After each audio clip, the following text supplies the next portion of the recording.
la recherche va, en fait, il doit subvenir et aider la croissance exponentielle de l'aquaculture. C'est-à-dire que quand il y aura une forte croissance, la recherche doit être là pour essayer d'améliorer et de réduire le temps de croissance des poissons, par exemple.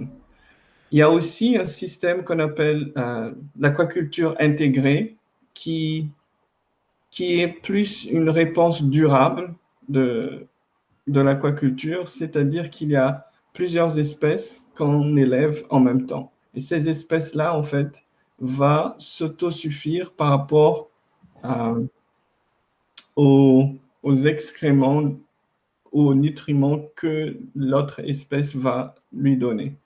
Par exemple, si, juste un exemple, un saumon qui se trouve dans un filet, ce filet-là, en fait, quand on va alimenter le saumon, il y aura des déchets qui vont tomber sur, au fond de la mer et quelques aquaculteurs peuvent mettre des moules, parce que ce sont des filtreurs, qui vont filtrer ces déchets-là et qui va être leur propre alimentation, en fait. On a aussi une automatisation de l'élevage. C'est là qu'on a besoin de la recherche parce que il y aura de moins en moins de personnes qui seront euh, sur les sites, mais ils seront quand même, on a toujours besoin de main-d'œuvre.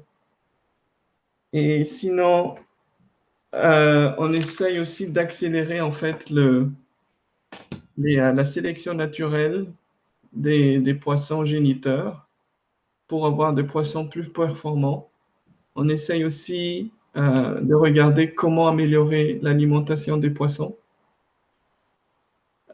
pour pouvoir donner les bons nutriments, pas trop de déchets à côté.